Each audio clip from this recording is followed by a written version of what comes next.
How you doing, everyone? Welcome back to the channel. If you're new to the channel, my name is Mo. If you haven't subscribed, go ahead and subscribe. Today we're going to be replacing the battery tie down, and the reason is I don't want to go to a dual battery setup yet.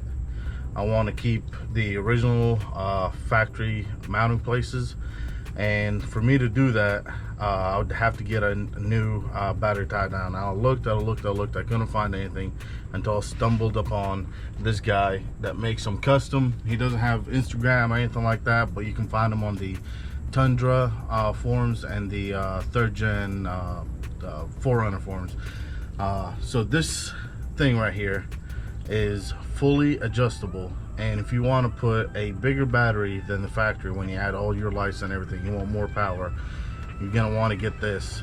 It utilizes the factory mounting spot, and also it's adjustable. So if you want to fit a taller battery, you can. If you want to use it as a factory battery, you can.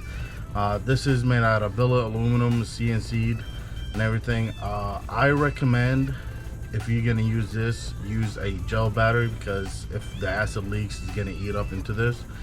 But this piece is just absolutely beautiful. But yeah, let's go ahead and start taking the factory bracket off, and let's put this new battery bracket on. All you need is pretty simple, is just a 12mm ratchet.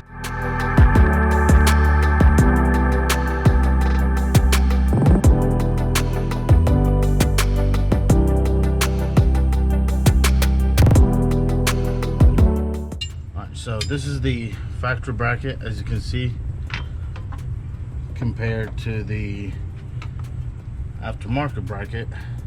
It's going to be the same exact thing, but if you want to use a bigger battery, again, you adjust it. You're not stuck with this limiting factor. I mean, you can go, but you're not going to have a tie down.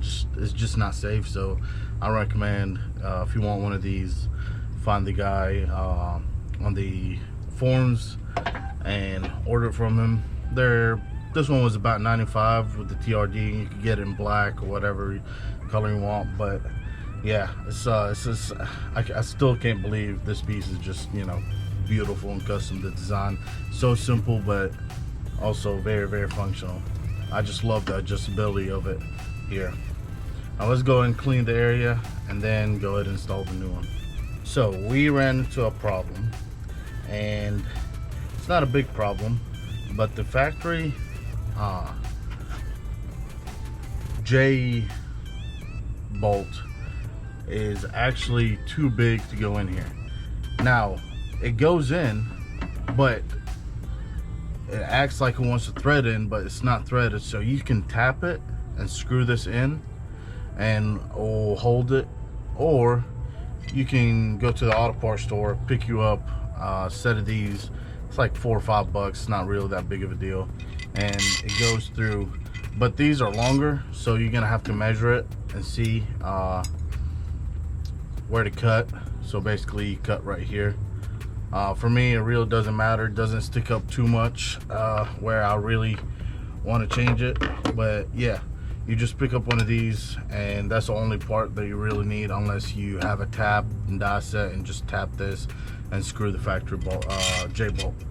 So what we're gonna do is just gonna put this new J bolt, and because it's a different size, you're gonna need to use their wing nuts,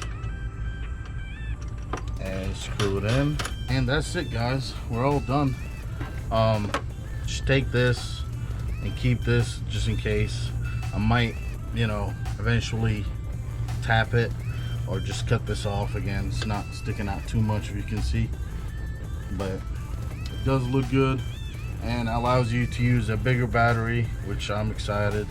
Actually, you can use a lot bigger battery, you know, a red top or yellow top, whatever it is, because those are taller but like shorter. All right, so this is how it looks once you get it done. It looks a lot better than the factory one, and I like the TRD engraving here. Just makes it look so much better. And this is just a simple mod, just so I can fit a bigger battery, and you know, with higher voltage and everything, to run all the lights that I want to run inside the vehicle. you know, simple mod. It's not too expensive, and also spices up the engine bay. But yeah, if you like this video, go ahead and like, comment, subscribe, and have more videos coming up.